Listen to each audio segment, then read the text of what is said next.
Hey, welcome back to Bulletproof TV. I'm Greg. And I'm Matt.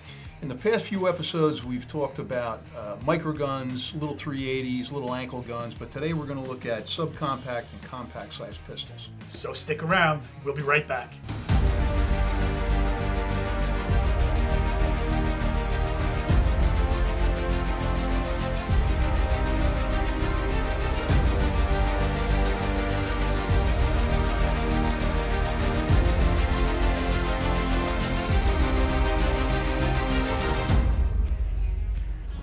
All firearms in this episode have been safety checked and cleared. No ammunition is allowed on the indoor set during filming. So Matt, we looked at little 380s, micro guns, mini guns. So today we're going to look at subcompacts. And basically, all the manufacturers offer subcompact sized pistols. We happen to have some Glocks, some Walthers, and a couple of SIGs. But everybody offers them, right? SIG, Walther. For the most part, all the manufacturers are now on board giving Americans love options, so they've given lots of options. Exactly. So basically what the subcompact and the compact guns are cut down sizes of the full-size duty size guns. Like we said, every manufacturer offers these, and they really are effective guns. And again, it's a trade-off. If you have a smaller gun, it's going to be easier to conceal, maybe a little bit tougher to shoot. Yeah. But generally, these, since they are cut-down versions of the big guns, they're easier to shoot, right? It shoots like a full-size gun. So for instance, Glock offers this Glock 19. It's a compact pistol. If you wanted to shoot a pistol that was a little bit larger, you could opt for a Glock 17, or if you wanted to go a little bit smaller, they're subcompact Glock 26. Again, the holster options with the Glocks. There's plenty of choices out there. This happens to be a Safariland with a grip lock system. Put it in, wear it as a pancake holster. This one's pretty rigid, so you don't run the risk of having the holster cave in on the trigger guard and causing an ND. Would that be an ND or an AD?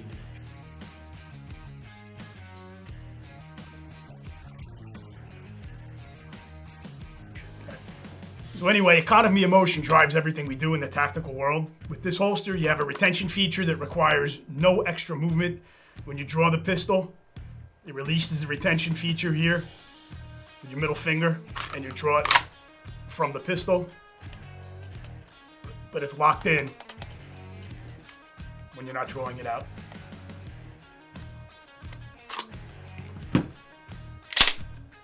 And these have been around for quite a while. Glock came out with the 17 in the late 80s, and then they came out with the cut-down version, the 19, I think that was about 1992, 93, and then they came out with the subcompact version, the 26, in about 1998. So these have been around for quite a while, and this was really the prime option, right? Back in the day, the 19 or the 26, before they came out with the micro compact guns in like 2018, like the 365 and the Hellcats. These were really the bread and butter of off-duty, undercover, concealed carry type of carry. And each one of these guns is really a derivative of the full size, the Glock 17. I don't have a 17 today. I've got a 35, but it's the same size as a Glock 17. So you can see that this is the full size platform. And then the Glock 19 is about 3/4 of an inch smaller all the way around, shorter grip, shorter barrel. And then the Glock 26 on top of that is another inch. Whoops. We're stacking them Thank up. God for editing. Exactly. The Glock 26 is another inch shorter. So it really gives you a lot of options of all these different size pistols. One of the nice things of cutting these down or chopping these down into a smaller size is that it still has that big gun feel. It's still wide enough and heavy enough that you have a decent sight radius, you have enough weight to absorb recoil, and you have enough gun to wrap your hands around it and get a good grip. So taking a look at let's just compare the 26 to the Hellcat. The Hellcat is a Micro 9 and the 26 is a subcompact. Dimensionally, they're about the same, but when you compare the width, you can see that the Hellcat is a lot smaller and thinner, and one of the side detractions, you could call it, is that it's got a smaller grip. So you really have to use, the principles of marksmanship and the fundamentals to get a good grip on this. Whereas this one, it's a little easier to shoot, in my opinion. Is that what you find? I find that to be the case as well. And again, the thinner grips, you can practice with it. For the most part, though, like we said, it's like shoes. What's comfortable in your hand may not be in someone else's hand. So get out there and try to use one before you commit to buying. So Matt, like you said, you want to take these things for a test drive. Just looking at them online or in magazine articles or on Instagram, it looks good, but until you really get it in your hands, you don't know. One of my sons had that Glock 42 that we shot, and we're looking at last episode, and he was having jam problems, and it's because he's got these great big meat paws that the slide was interfering with the back of his hand, and it was jamming up. So we went to a local gun store. They had a lot of guns that you can rent, and he found quite a few of them that fit his hand better. So I think it's important to let people know, this is all about talking to newbies about some of their questions. Go and take it for a test drive. It's like you said, shoes, driving a car, you don't know until you really put it in your hands. Yeah, and great point. So we'll get into fundamentals of marksmanship, but when you start shooting, you want the web of your hand to be high up in the tang of the pistol. But for people with big hands, your hands will spill over and you wind up getting slide bite. That's when the slide comes to the rear during the cycle of operation. When the slide comes to the rear during the I'm not even drinking today.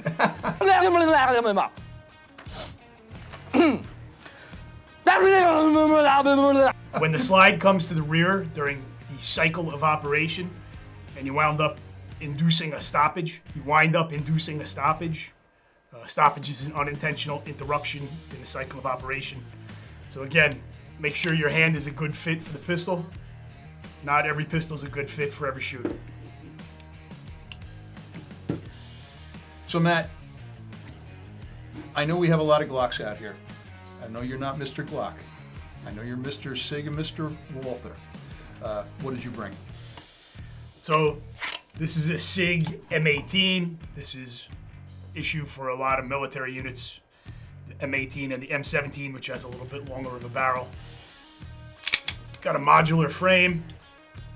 And this particular pistol, it's a derivative of the 320. However, the M17 and 18 have an external safety that was mandated by government contract. So it's just a little bit different than the 320. And that's about the size of a Glock 19. Yes, so just for reference. So as far as shooting goes, these both have a pretty similar feel.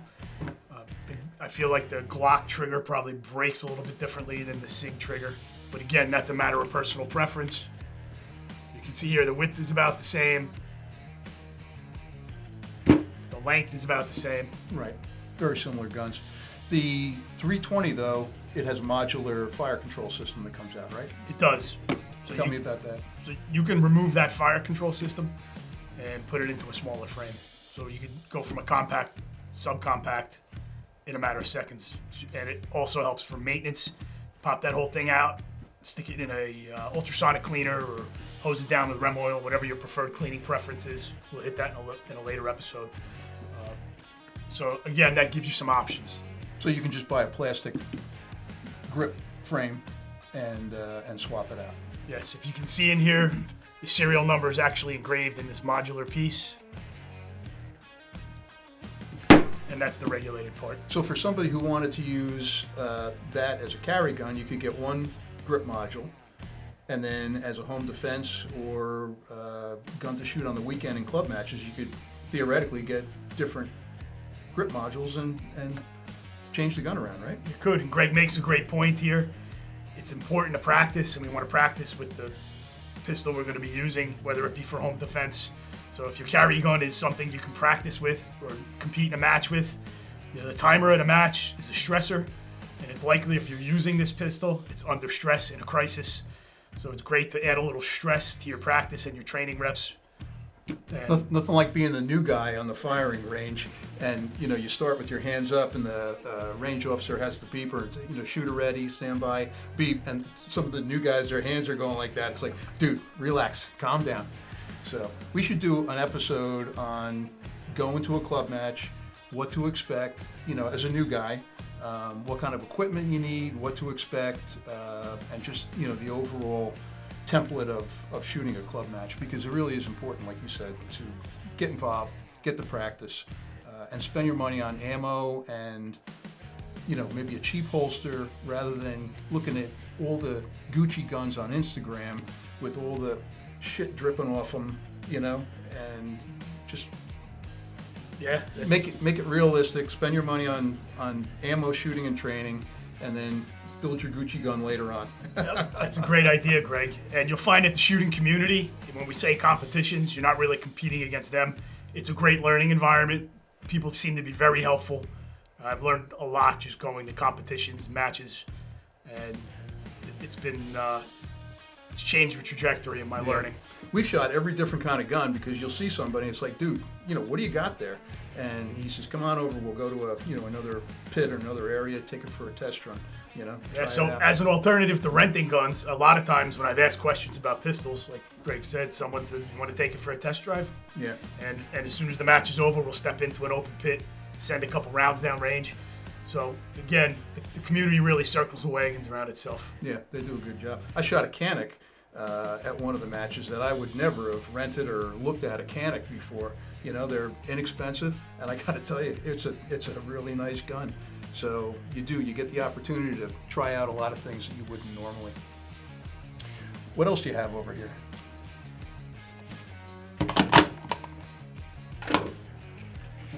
So I also have a Walther Police Pistol Slim. You can see there's a big difference in size here.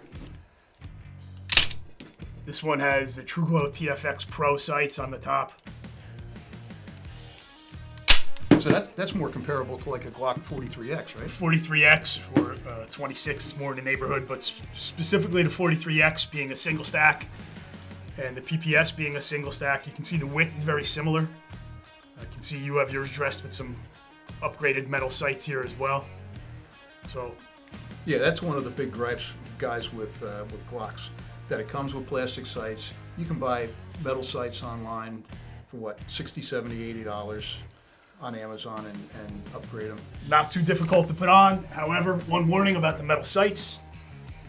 So this was formerly my favorite shirt. If you're carrying... That's your favorite shirt? Believe it or not, one of my favorite shirts. If you're carrying, you can see the holes that the sights put in this pistol. So if you're carrying in the 3 o'clock position in a pancake holster and you have metal sights, this will eat up your shirts, t-shirts, if you have lining in a sport coat or something like that. Shirts. So that should be a consideration. We talked about wardrobe, and so you want to make sure your pistol selection matches your wardrobe too, right? So I started wearing Charlie Sheen's bowling shirts. I'm hoping the lifestyle follows. I'm hoping the lifestyle follows right behind it.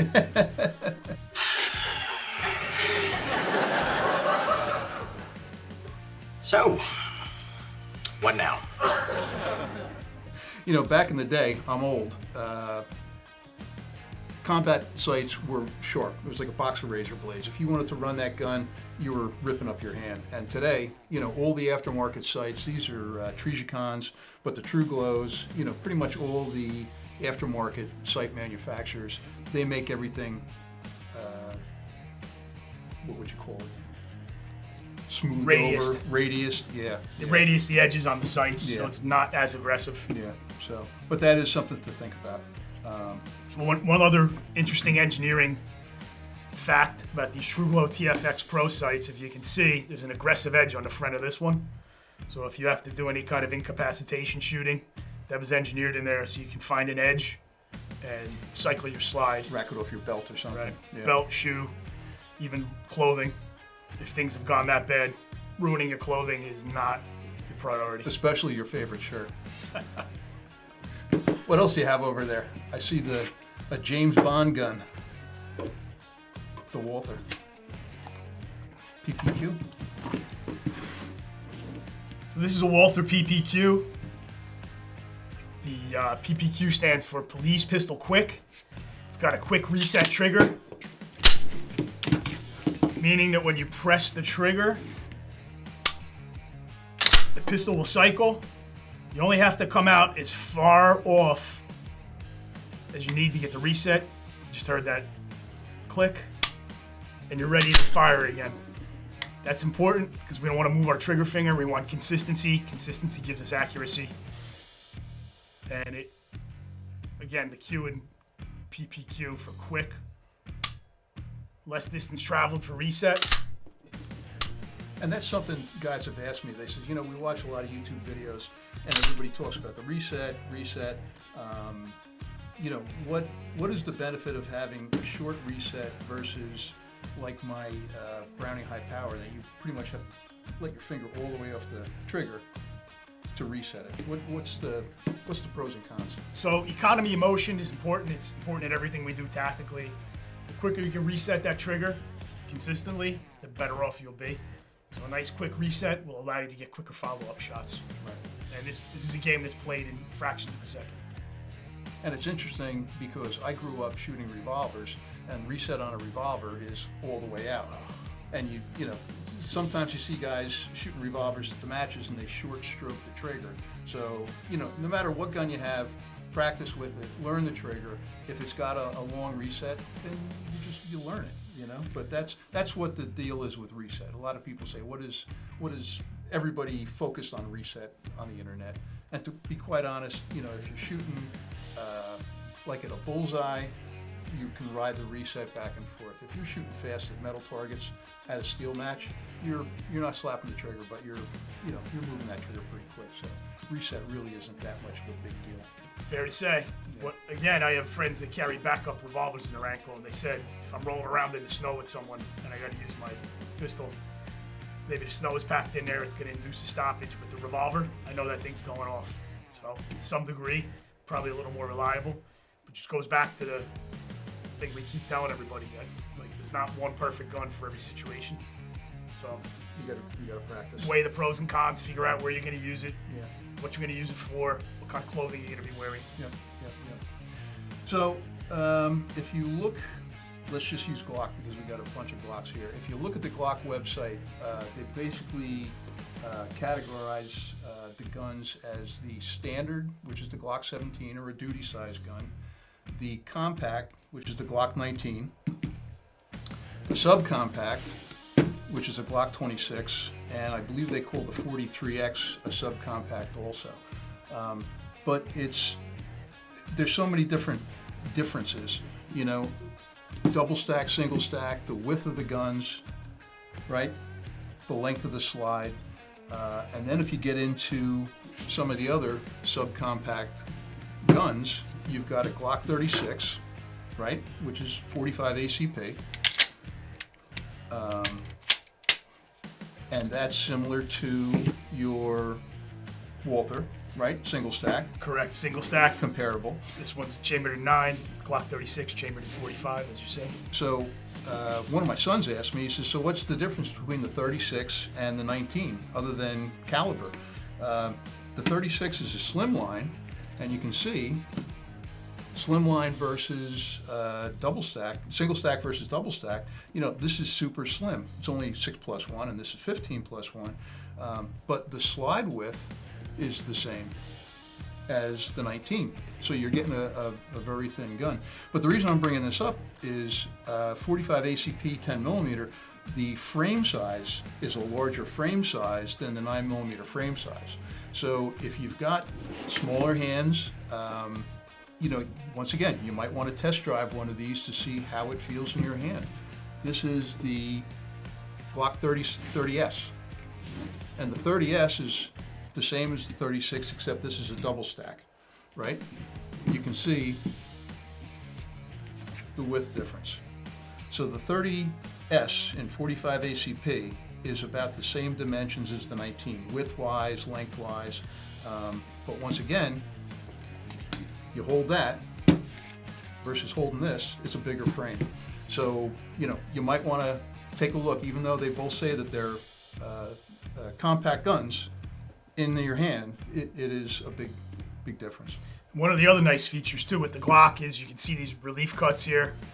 They actually come with customizable inserts for your grip. So if you are one of those guys with big hands and your hands are riding over and getting slide bite or causing stoppages, you can put one of those inserts on and the beaver tail extends out a little further, a little bit higher. The interchangeable back straps. Right, Yeah. interchangeable back straps. Yeah. So it works well because, trigger reach is something that you want to take into consideration. We can get into that if we do an episode on the fundamentals of marksmanship, which the fundamentals of marksmanship are your stance, your grip, having a nice high, firm, aggressive grip, your sight alignment, and your trigger control. And you watch so many people out there that you got to use the pad of your finger or the first joint of your finger. It doesn't really matter. It's like swinging a golf club. Everybody has their own way to do it. As long as you're squeezing that trigger and you're not moving your sights, right? That's what's right for you. Yeah. Same thing about stance. I mean, you train this, military and law enforcement. To sum it up, this whole marksmanship game is about being able to press your trigger without disturbing your sight picture and your sight alignment. Right. It's not rocket science. It's just doing it. That's the tough part. Don't overthink it. Press the trigger without disturbing your sights. Yeah. Period. All right, so Matt, let me ask you. The Micro 9s are the current new hotness. They have stack and a half magazines. We talked about this in the last episode. This is a little Springfield Hellcat, same size as a P365 SIG, that they are super, super popular. Why would you choose that over choosing one of the older style compacts or subcompacts? So this is smaller, lighter, easier to carry. Probably a little bit thinner than most of your compacts and subcompacts. Which again, the challenge there is, even though it's going to be easier to carry and easier to conceal, maybe a little bit harder to shoot. A little more snappy because of the weight. So you're managing all that recoil instead of the gun absorbing it. Again, you can practice and train and mitigate that to some degree, but all else being equal, the lighter gun, you're going to feel the recoil impulse a little bit more. Yeah. Whereas these shoot like a big gun. It's wider, it's a little bit heavier. You don't feel the recoil as much. And I got to tell you, I shoot this little Glock 26 as well as I shoot the full-size Glock. It really is that good. So, iron sights versus dots. Dots are the new hotness now too. Everybody wants a dot. What do you think about a dot sight on a carry gun versus iron sights? Yeah, the dot's next level. The dot is in. This is the better way to go. You're starting to see some of the police departments now transitioning, putting pistol-mounted optics on their duty guns. You've seen it in the military to some degree. The one consideration you need to make, though, is are you going to need a holster that's compatible? So you just heard that lock in. This is the grip lock system. As you can see, And that fits the dot. the optic clears by about half an inch the holster. Or an inside the waistband holster. This one's cut for an optic.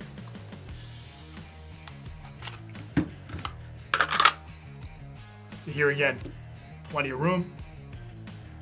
Optic clears the holster. And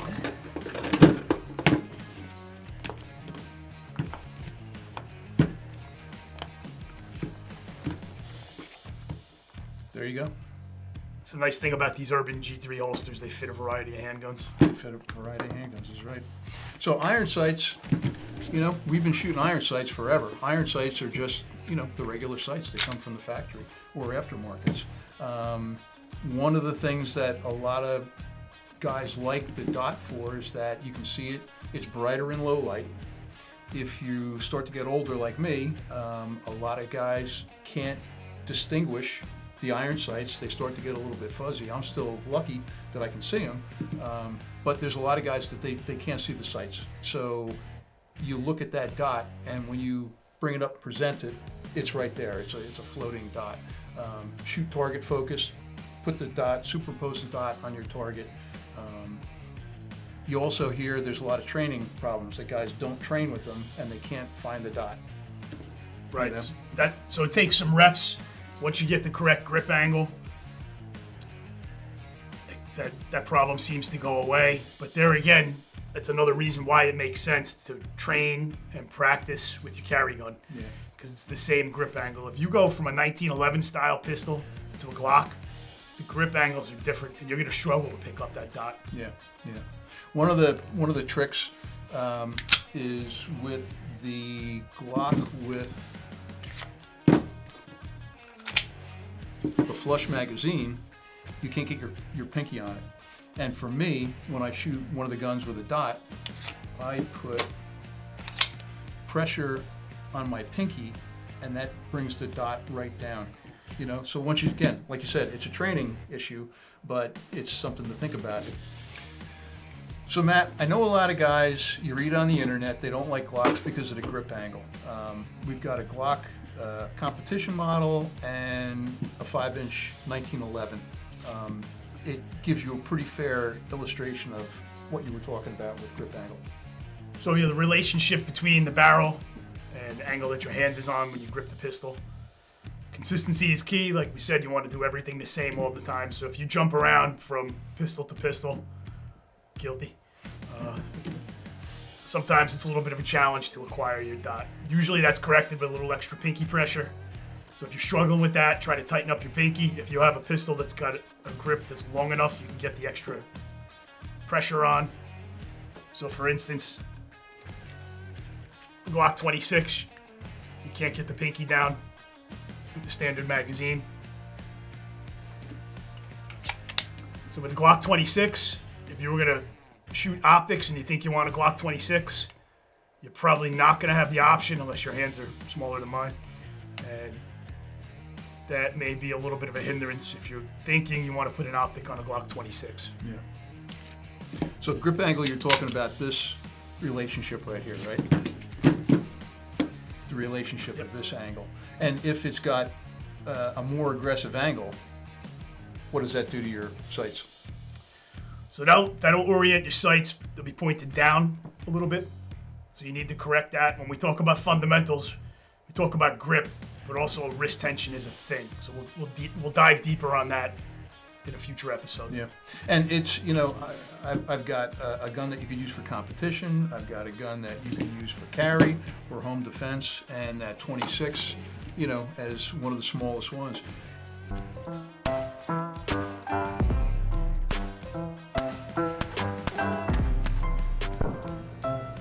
They're all the same platform. They all have the same manual of arms. They all feel the same. They all share magazines. You could put all these magazines into that Glock 26. So it, like you said, if you don't want to be switching platforms back and forth and you want similarity of your guns, each one of these manufacturers makes the 320 and SIG, or Smith & Wesson makes the M&P series, small ones and big ones, so that there's a lot of similarity in there. So on that same theme, if we're shooting all Glocks and you have a holster like this holster will take the competition gun, it'll take the 19, it'll take these 45 ACP, the 30S, the 36, it'll take the 26. So, maybe you're on a budget. A holster like this for similar sized guns, that'll do the trick for you. And I've had this is a crossbreed. I've had that for 20 years, you can tell. So what do we learn today? There's a lot of different choices out there, Yep. A lot of options. right? People tend to like options. A lot of food for thought. Spend your money wisely. Don't go full-blown Gucci gun until you learn how to shoot the gun. Spend your money on what? Ammo, training, Competitions. competitions. Join a club. Yep. Conversations at the clubs, or it's like you'll have a PhD in firearms in no time. Yep. And if you'd like to see videos specifically on fundamentals of marksmanship, we can get out to the range and we can go through, the whole process of shooting a club match, what to expect, right? Absolutely. Yeah. Remember the 4 rules of safety. Treat every gun as if it's loaded. Keep your finger off the trigger. Keep the guns pointed in a safe direction, and know your target and what's behind it. Stay safe. Thanks for joining us. And thank you, Plumstead Arms. We are in the luxurious Plumstead Arms studio with our crew.